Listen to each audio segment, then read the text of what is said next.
bawat araw, 1 billion hanggang 2 billion ang betting. Tama po ba yan? Yes, Your Honor. Go ahead, sir, go ahead. Can you give the committee an idea kung magkano po ang betting sa isang sultada? Just to have an idea of what we are talking about here. How much is the range of the bet per sultada? Well, You have the floor. hindi po pare-pareho dahil simula umaga mas mahina yan. Nagpipik yan sa hapon, sa gabi, tapos... Okay. On the average lang po, on the minimum and maximum, Mr. Al. Well, every day, mga 1 to 2 billion every day. 1 to 1 billion to 2 billion a day. 1 billion to 2 billion a day. Kumukuha lang kami ng 5% dyan. 2% binibigay namin sa master agent. Okay, thank you. Zero Grace po. Thank you po, Mr. Chair.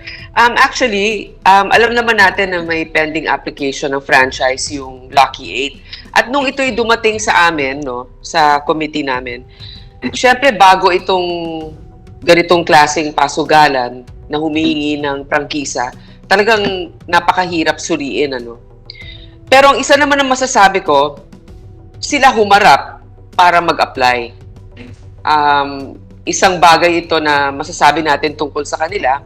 Ngayon, marami rin akong nadidinig, halimbawa, Lucky 8, tapos yung mga ibang, yung isang nabanggit nga dyan, si Pineda, na sa sarili nilang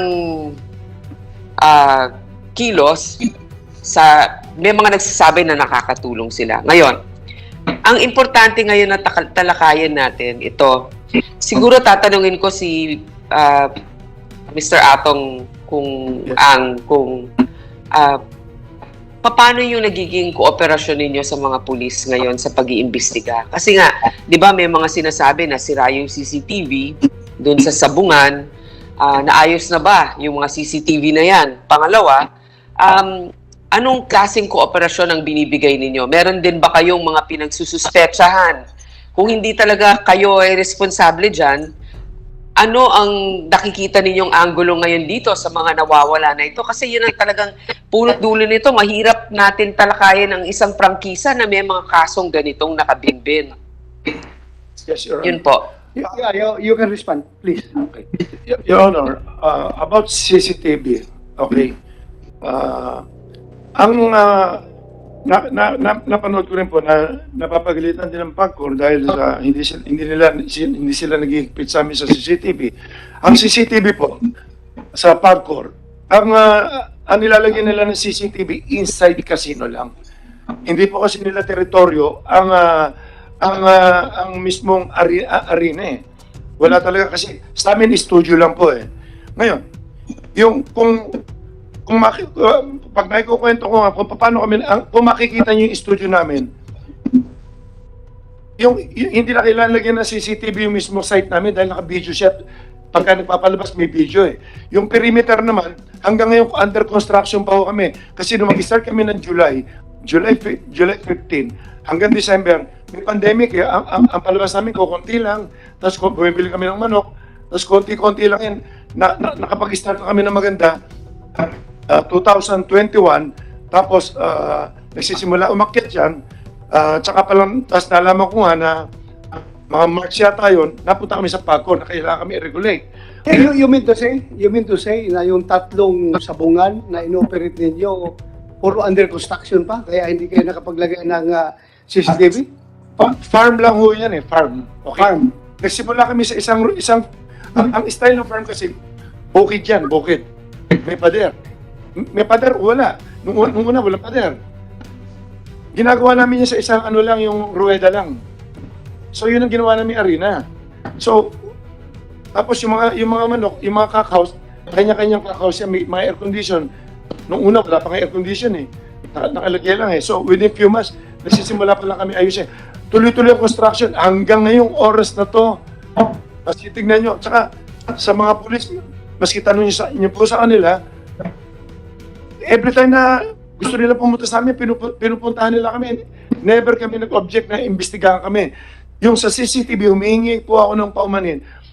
Ilang hektarya yung lupa namin sa Lipa? 33 hectares. Hanggang ngayon, pinapadiran pa.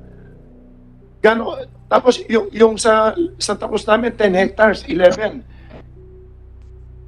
Hindi naman kami makapagpadir ng ayos dati dahil yung pandemic, mahirap yung mapag-travel. Okay, for Lipa, sabi mo, open na. With the indulgence of Senator Grace mo, is it okay na this, mag-follow up lang ako?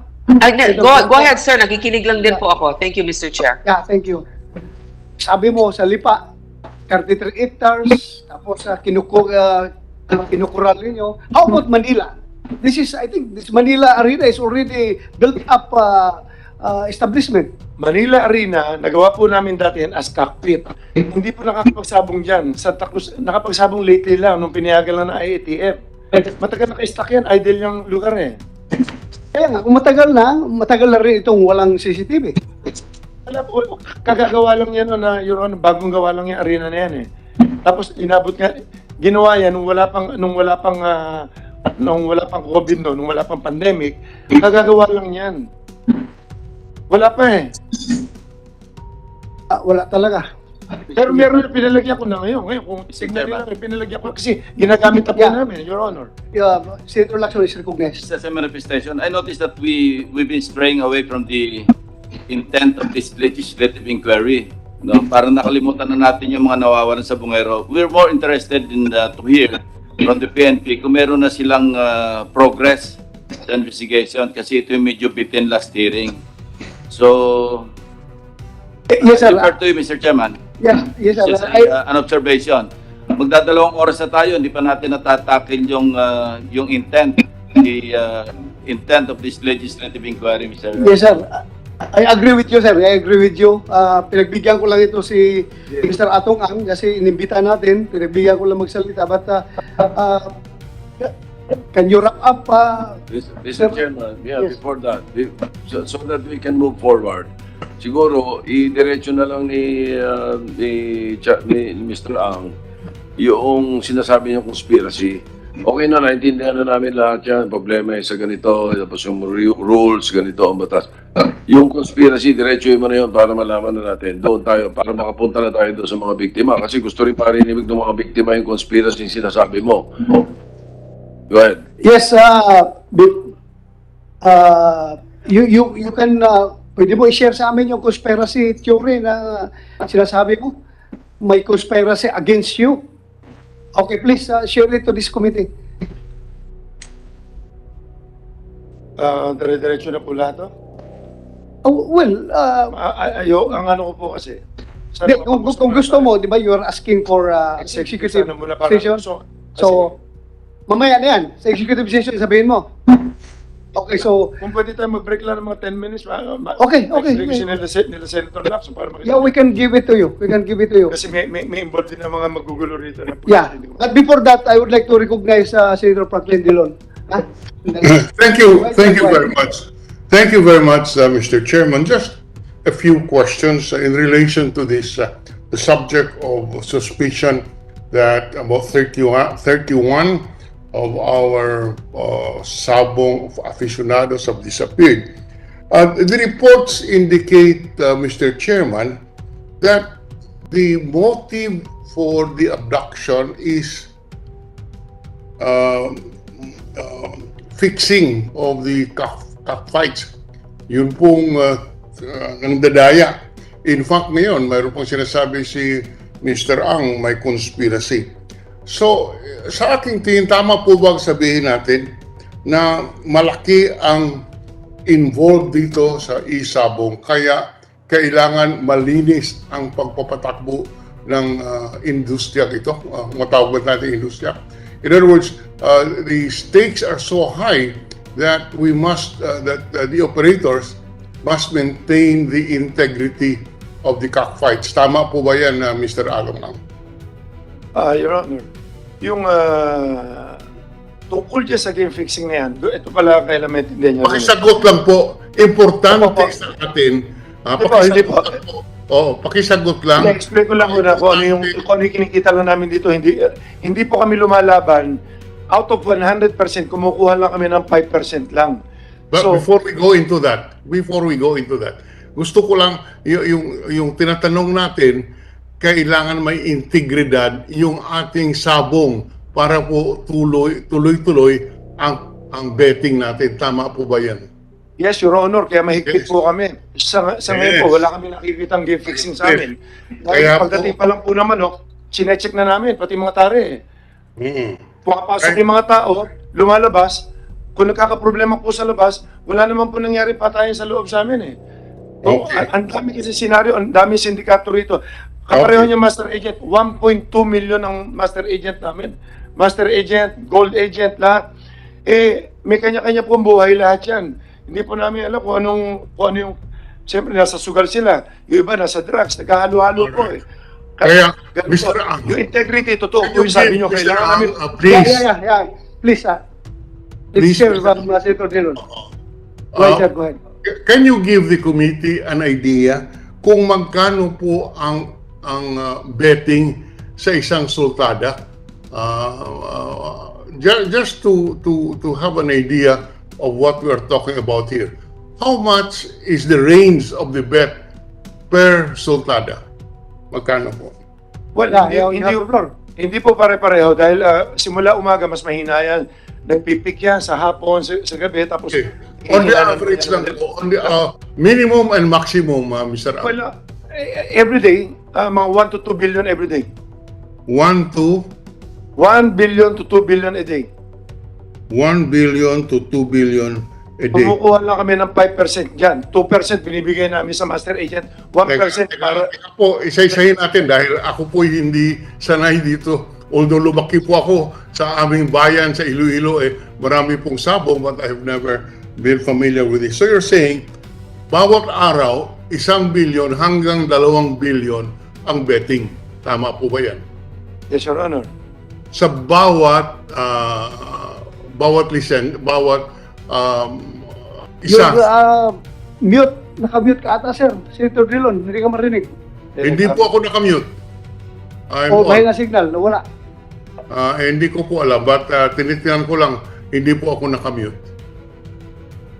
Something is wrong, probably with our technological connection. Mr. Chair, I can actually hear Habang the wala si minority Senator Dillon, leader.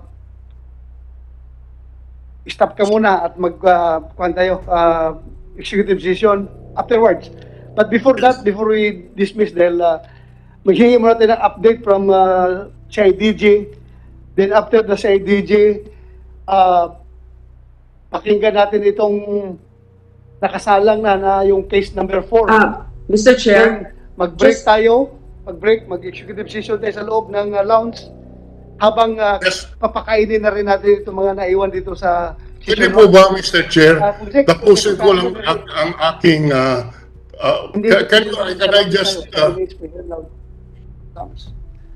So, can I just... CIDG, you have any update? You have the floor. Yes.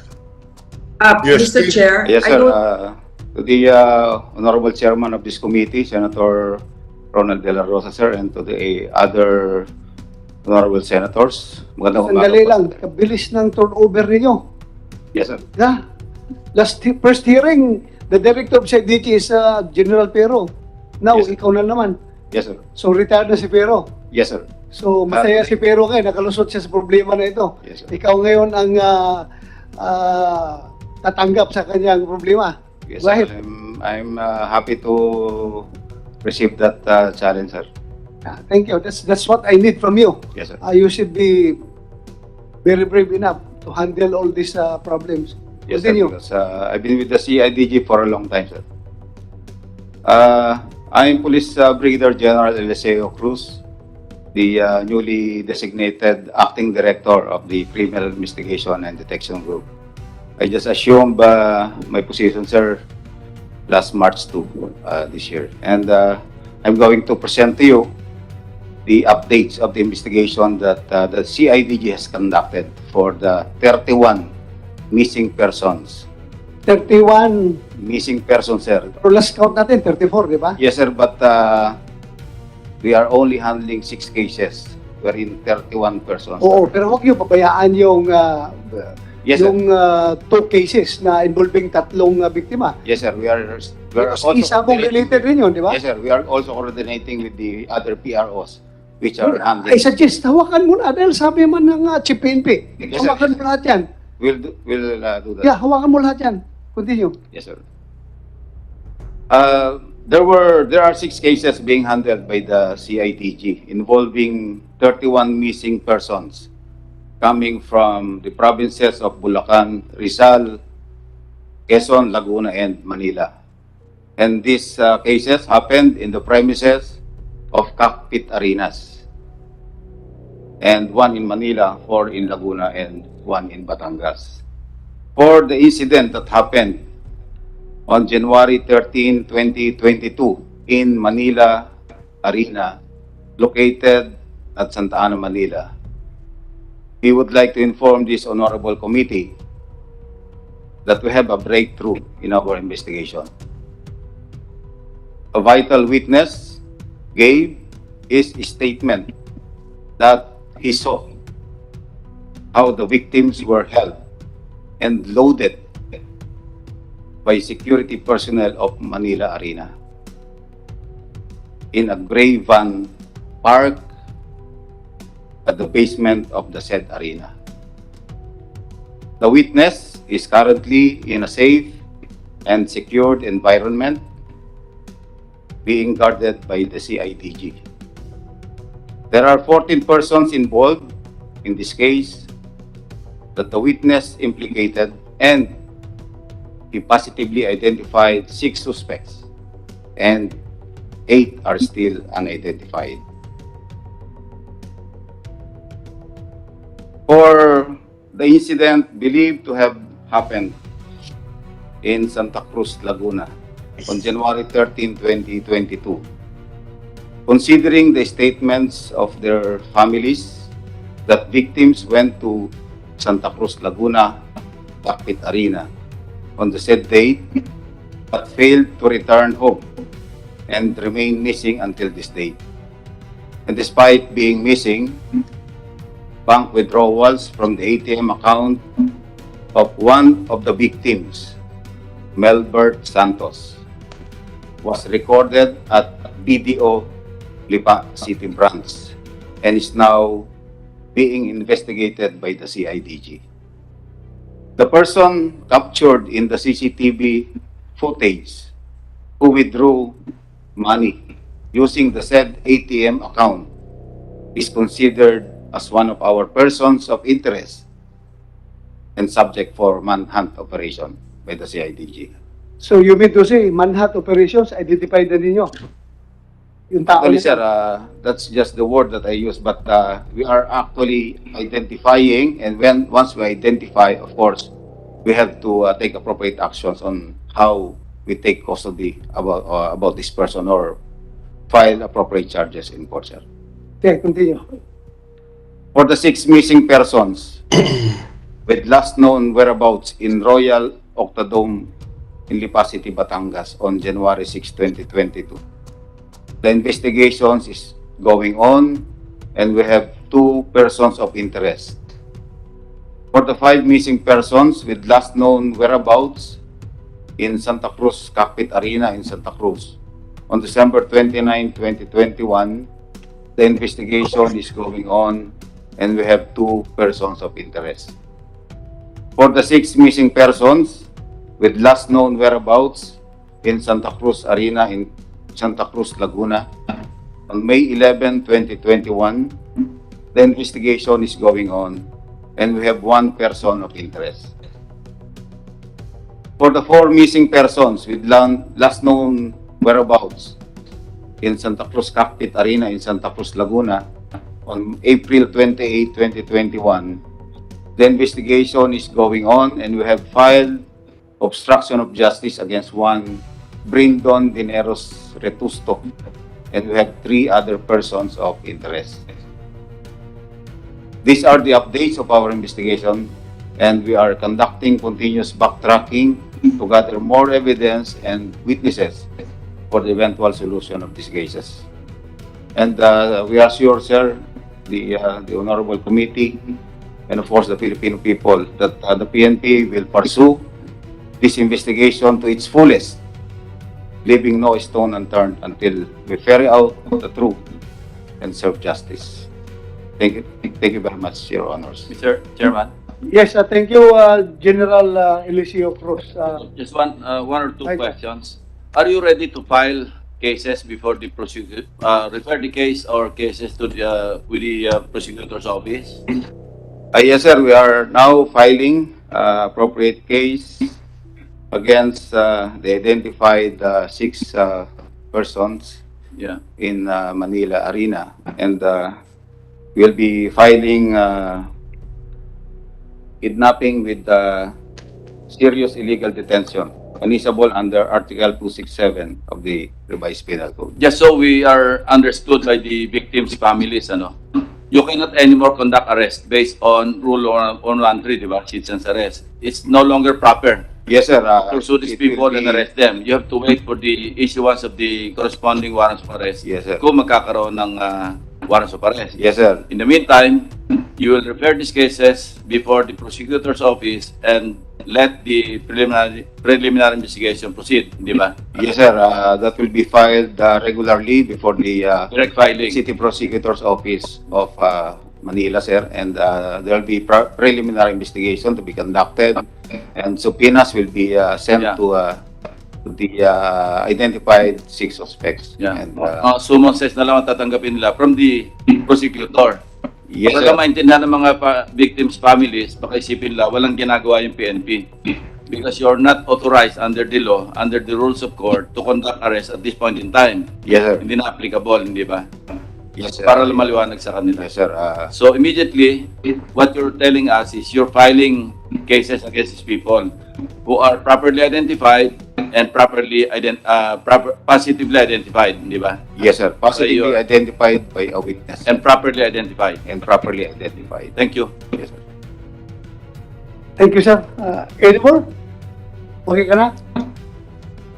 That's our update, sir, on the investigation, sir. Okay, thank you. Thank you very much. Sir, okay lang sa inyo. Balikan natin si Senator Dillon. Naputol kanina. Senator Dillon, sir, pasensya ka na, sir. We could not hear you. Kaya please continue, sir. Sorry. Thank you. I just want to place on record the magnitudes of the money we are talking about here, which could give rise to incidents such as this. Mr. Ang, did you say that the gross bets is about 1 billion to 2 billion? Is this per day, sir? Per day, Your Honor. Per day? Per day. Okay, 1 to 2 billion. Masyado pong, approximately, can we say 1.5 billion on the average per day? Gross bets, tama po ba yun? Pwede, depende rin no kasi sa ano yun, sa araw-araw kasi malakas lang po pag Friday, Saturday. Oh, what you're saying 1 to 2 billion per day. Let's say 1.5 na, 1.6 And average. this is only for Lucky 8 or for the 7 or for the 8 licensees, Mr. Ang? Pues, sa amin lang po yan. Sa inyo lang po. Ang kabuuan po kayo magkano?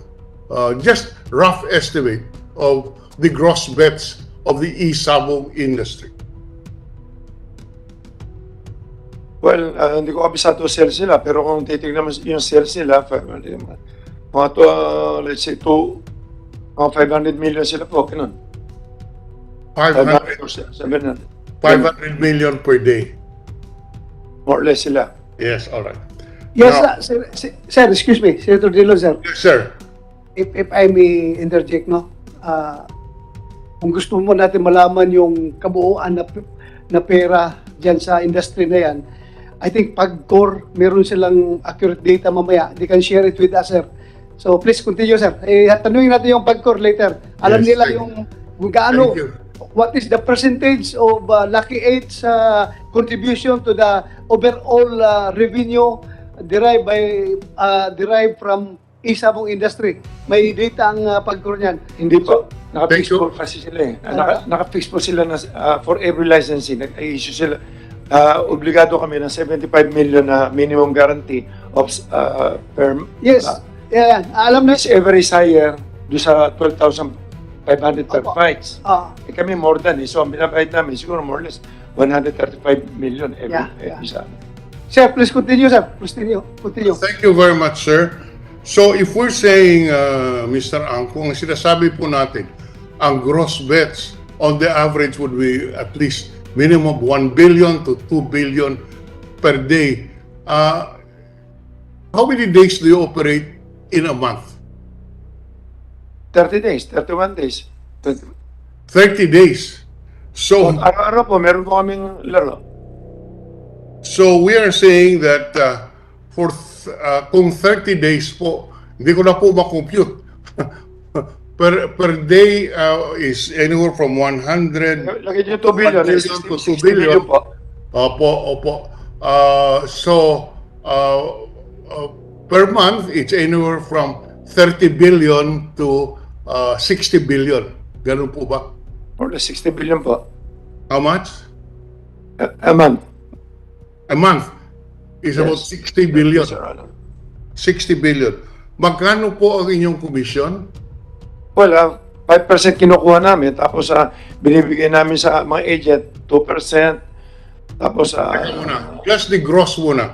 At so 5% of 60 billion is roughly 3 billion per month ang commission ninyo. hindi po, ano yan 5%, 6 billion, 3 billion, more or less. Okay, I'm sorry. 5% of 60 billion is roughly 30 billion per month. Ganun po ba? 66 billion, 3 billion lang po yan. At Tapos minus 5%, that's roughly 30 billion, 30 billion per month. Ang 3 lang. 3 lang po, 3 lang. ha? 5% lang 5% of 60 billion is 30 billion, right? 3. I'm 3 lang sorry. po, 3 lang po. 3 billion. Yan po ang kinikita ng franchisee dito. 3 Hindi po kinikita. May ano po yung binibigay po, binabalik po namin sa mga agent. 2 or 2.5, depende ho. Binibigay namin sa kanila uli mga 2 or 2.5. So, kung sa 3 billion, kung alisin mo yung kalahati, binibigay na kagad yun, 1.5 na lang matitira. Plus mga expenses pa, nalagay mo 1%, alisin mo 1% yun, more or less mga nasa mga 900, 800 matitira sa isang buwan. Anyway, yes. Doon ako kunin yun sa mga popcorn, sa mga ganyan. Doon na lang binabayad lahat. Kaya po, kung 3 billion ang kinikita ng Lucky 8, baka po payat ang 640 million na sinasabi ng Pagcor na kanilang income dito sa Isabong. Ulitin ko lang, 3 billion per month. Even assuming that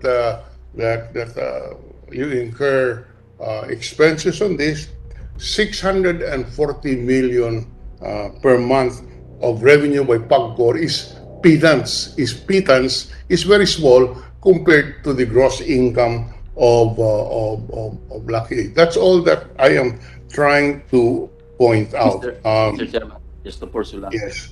Yes. On the Okay. clarification, Mr. Chairman, Yes, yung sir. 5%, Yes, sir. yeah, thank you, Senator Drilon. I-pursue ko lang yung point yung sa 5%. 5% Yes. for both entries or 5% for one entry?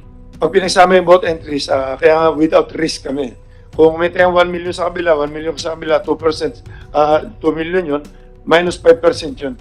So 5% sa both entries na. Total. Yun na yung gross. Hindi total. ito yung 5 sa one entry, another 5 for the other entry. Pareho, maski sa amin. Pareho na yun. Ah. Thank you. So, kaya po, that's why I'm just asking yung gross per day. And from the testimony, it would appear that the gross income per representation and in the absence of any proof to the contrary, we accept that as the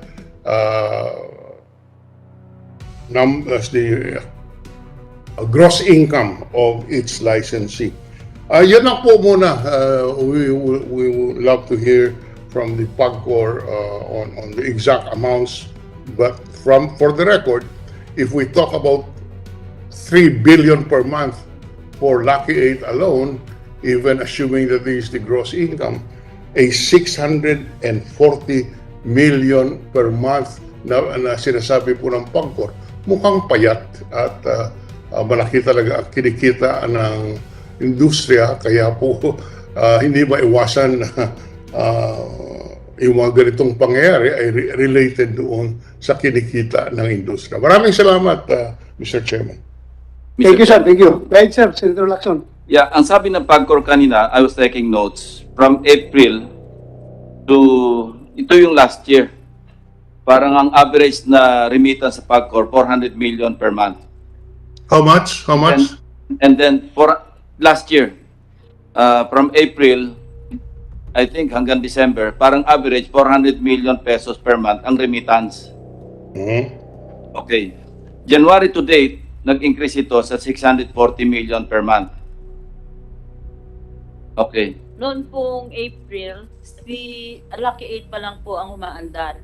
Yung mga iba, sunod-sunod pa lang at nabuo lang yung 7 na ngayon 6 na lang nitong November, December. Okay. Pero po Thank you, ma'am. Ito, sandali, ma'am.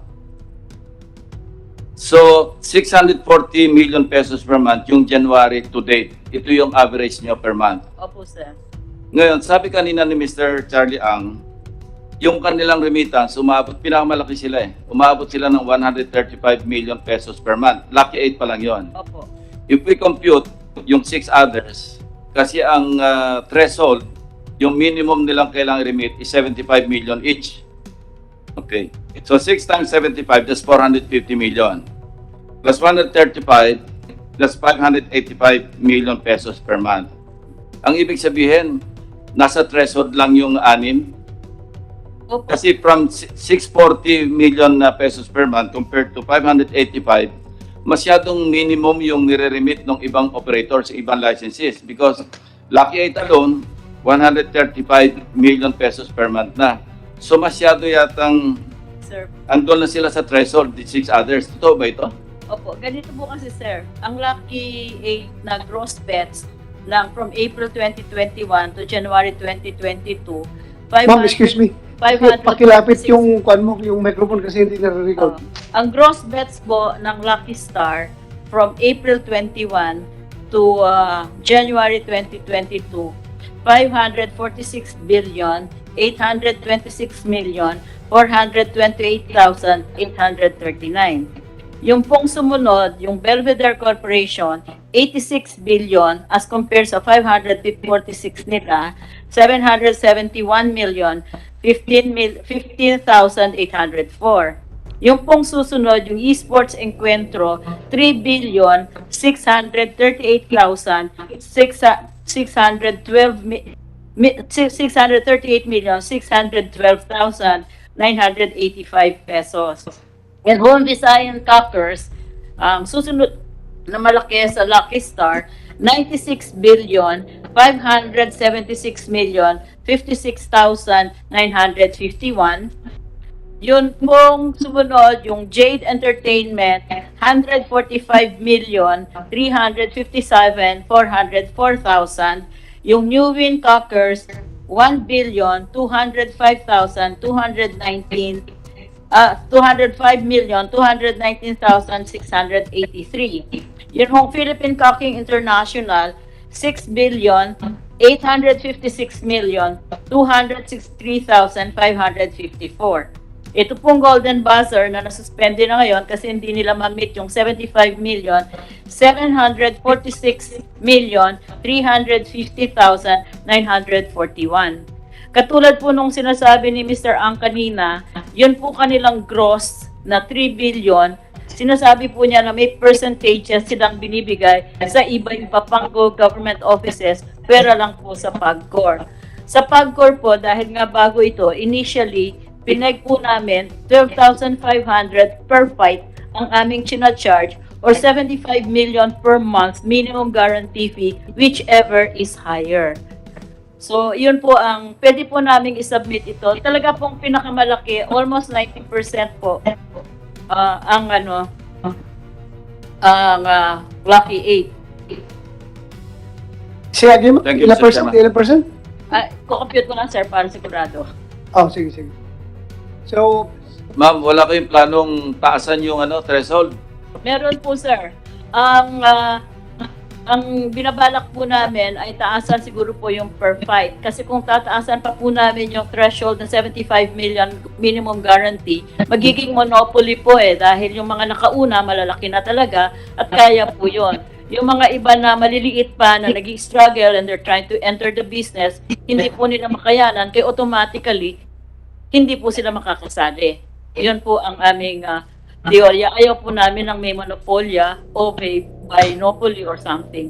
thank you, ma'am. Thank you Senator po. Tolentino, you have the floor. Yes, just last question addressed to our electronic money issuers, EMIs. Nandito ang Paymaya, nandito ang GCash. Napapag-usapan na natin konti itong detalye. Magkano po ang kinikita per day, per month ng GCash dito sa Isabong? Ganon din ang tanong ko sa Paymaya. Thank you, Mr. Chairman. Good morning, Mr. President. You are Paymaya or GCash? I am from GCash, Your Honor. Thank you. Please introduce yourself. I am Attorney Gilbert A.S. Cotto from GCash, Your Honor. Go ahead. I don't have the exact figure to answer the question, Your Honor. Excuse me, attorney. May request dito nga kung pwede, garbol ang dating eh. May harang naman tayo. Tanggalin mo muna yung habang nagsasalita. I apologize, Your Honor. Thank you, thank you. I don't have the exact figure, Your Honor, to answer the question of the Honorable Senator Francis Tolentino. But I am willing to submit to the Senate committee the documents that would answer the question, Your Honor. Thank you. Mr. Chairman, after the break, we can ask the representative from GCash to provide us the figures. He can call. He can ask his superiors how much is Yes, we can do that. the income. The same is true with Paymaya. If Paymaya is willing to divulge the figures right now. Yes, Your Honor. I also cannot give you the specific data, no? But I understand that Paymaya only onboarded or accredited this Isabong licensee as of February this year. But after the break, Your Honor, I will consult and maybe they can provide the data needed by this committee. So, also GCash, can you provide after the break? Kaya mo? Kasi kaya mo daw ng Paymaya, yung Your GCash. Honor, can I ask for at least 1 day, Your Honor? I don't think I can. Mabuti pa si Mr. Ang na-provide. Ikaw, nahirapan ka mag-provide. So, Yes, sir. Mr. Chairman, siguro isama na rin natin yung income generated from international debtors sa GCash and Paymaya. Yes, we can do that.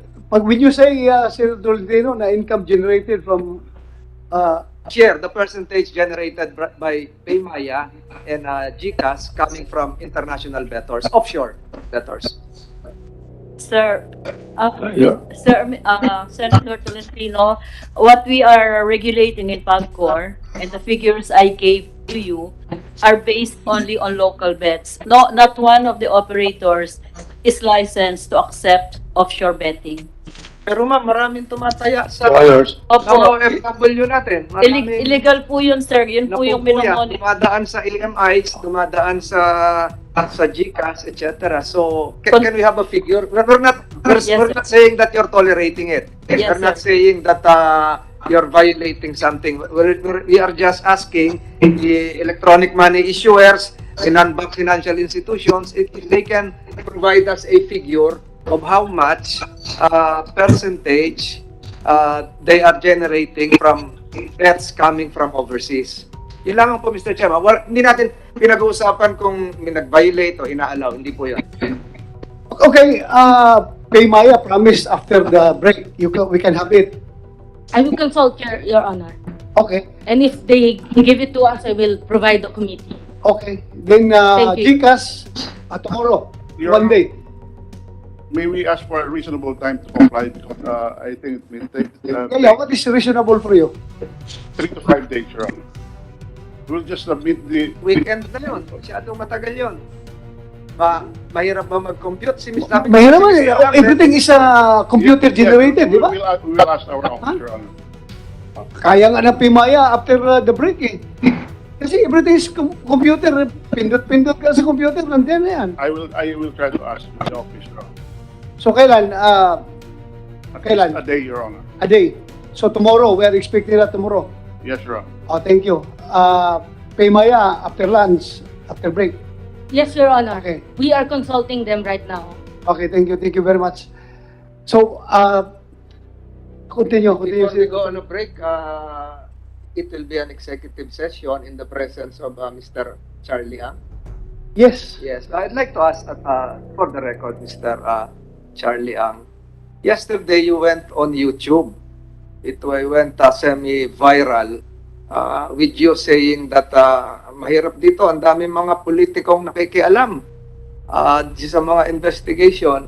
Are you referring to this panel or the personalities present here? Kasi makakaharap ka namin sa tanghalian, tapos masama pala ang loob mo sa amin. So kami ba yung lumalabas sa YouTube na galit ka, na di umano may maraming politiko na hindi ko mahaba yung YouTube mo eh. Are you referring to us? Just for the record.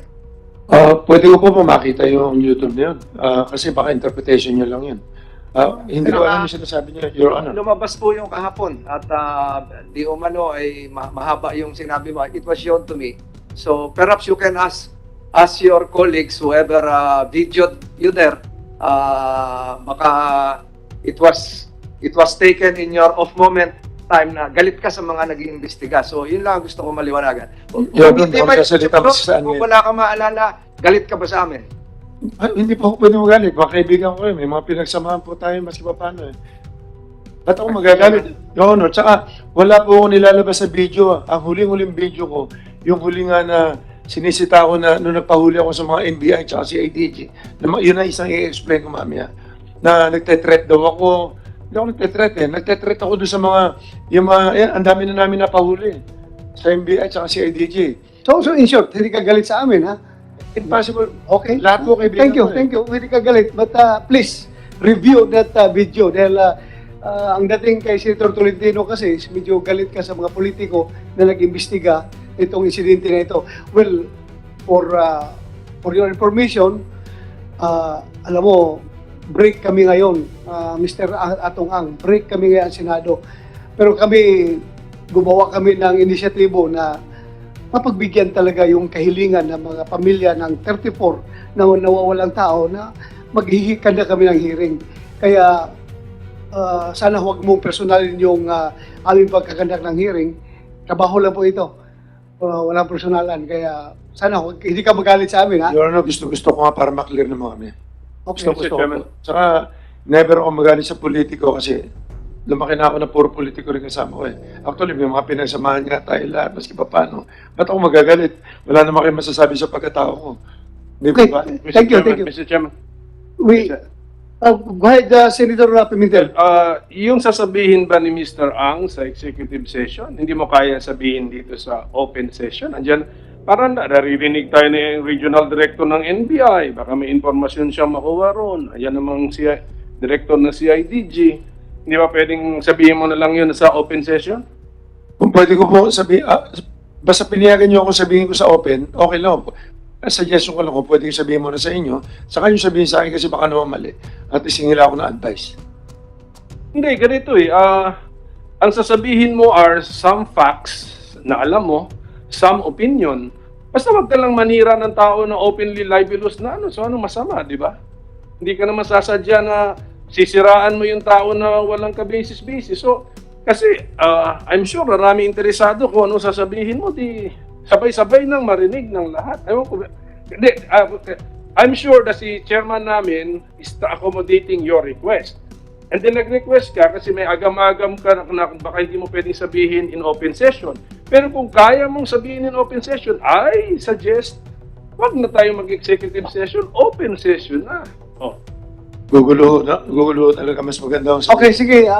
So request mo yun. Gugulo talaga. The chair considers your point. Pakinggan ka namin in executive session. Anyway, yung tanong ko, wala namang right or wrong answer, opinion, yung position. mo. Okay. Sige. One last back, mag-break na pa kami sa chairman. Tanungin ko lang si Police Major General Cruz na si IDG. Yeah, go ahead. Go ahead. So, no, I'd like to congratulate him kasi meron na mga tinatawag na breakthrough, sir, no? Maybe work ng predecessor mo pa to, pero you were part of this. 6 already identified, sabi mo 14 suspects dun sa Manila Arena. At doon, nakalimutan ko yung date nitong event. Ano, sabi mo sa basement sila January 13 case. Is that the case number 1? January 13. Pero kung mga Yes, sir. security guards po to lahat, more or less yung 14. Yes, Your Honor. So- They are all part of the security. Security, di ba? So, siguro alam natin na hindi pa to case closed dahil mukhang mga nautusan lang po yan. Hindi po, I sure na hindi pa yan ang mastermind. Tama ba, Police Major General? We are right now, sir. We are just basing our actions on the testimony of a witness and, Correct. and other evidence at hand. So, Yeah, ako lang. Ito lang pakiramdam ko. Medyo malayo-layo pa ito na matapos. Because imagine 14 security guards abducting 6 people dun sa case number 1. Yes, sir. 14 security guards. Ba't naman kaya nila gagawin yan? So, napag-utusan lang. There must be some higher power or higher person or authority above the security guards. Yung tawagin na lang nating mastermind. So, that is just the feeling I have. So, I hope that you pursue that possibility, no? That this does not stop at the security guard level. Yes, Your Honor. That's always the course of our investigation in CIDG. When we investigate crime, we make sure that everything is checked and kagaya nga po ng kasabihan, we will leave no stone unturned in the investigation. Thank you. Anyway, Senator Pimentel, the management of Manila Arena is also invited. Andito, di ba? Obsek, the manager of Manila Arena. For the record, sir, we have invited them. Okay, so andito sila. Check, sir. Okay, thank you. So from here, ma'am, siguro mas maganda mamaya na kayo na may pagbigyan after the break. Kain muna tayo. Okay lang sa inyo? Kain muna tayo. Kumsik, please, bigyan ng pagkain yung mga resource persons natin. Habang nag-break tayo, kami, executive session sa loob with Mr. Ang. Yes, sir, we'll comply, sir. Okay, thank you.